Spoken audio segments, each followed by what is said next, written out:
নমস্কাৰ আমাৰ টিভি অসমলৈ আপোনালোকক স্বাগতম জনাইছোঁ। আজি তিতাবৰৰ পৰা MM প্ৰডাকশ্যনে এটি গীত মুকলি কৰে আৰু সেই মুকলি কৰা দিনটো হৈছে আজি প্ৰেমৰ দিন আৰু প্ৰেমৰ দিনতে আজি মুকলি কৰে তিতাবৰ গ্ৰাম্য সাংবাদিক কাৰ্যালয়ত।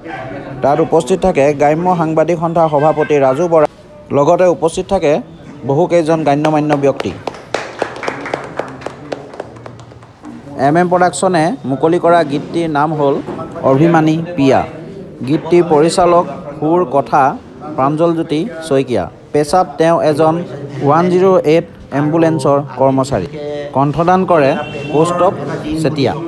মিউজিক যতীন ডেকা, তাবলা ৰমেন দুৱাৰা, বাঁহী চন্দন শইকীয়া, ৰেকৰ্ডিষ্ট ভুৱন কছাৰী আৰু সমীৰ শইকীয়া।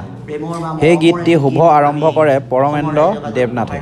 আমি এটা সিদ্ধান্ত লৈছিলোঁ আৰু আপুনি ঠিকেই কৈছে, যিহেতুকে মই এজন 108 মৃত্যুঞ্জয় কৰ্মচাৰী সন্থাৰ এজন মই কৰ্মচাৰী, গতিকে 108 সেৱাটো আমি দিনে ৰাতিয়ে যিহেতুকে অসমৰ ৰাইজৰ লগত আমি লাগি থাকিব লাগে বা আমি বিভিন্ন ক্ষেত্ৰত কিছুমান ষ্ট্ৰেছ লৈও আমি থাকিব লাগে, কিন্তু তাৰ মাজতো আমি চেষ্টা কৰিছিলোঁ যে আমাৰ যি সাংস্কৃতিক দিশটো মোৰ খুব ভাল লাগে। মোৰ গীত মাত বা অন্যান্য বাদ্যযন্ত্ৰসমূহৰ মই খুব ভাল পাওঁ আৰু সেয়েহে মই ভাবিছিলোঁ যে ময়ো এটি গীত এটা মই ৰচনা কৰিব পাৰিম নেকি বা মই গীত এটা লিখি চাব পাৰোঁ নেকি।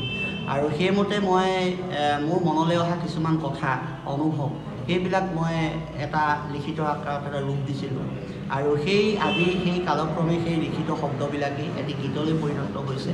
আৰু এই গীতটোৰ বিশেষ ক'ব লগা বিশেষ নাই, যদিও যিহেতুকে মানুহৰ প্ৰত্যেকৰে অন্তৰ্নিহিত কিছুমান আশা, কিছুমান মন এনেকুৱা কিছুমান থাকে আৰু ময়ো সেই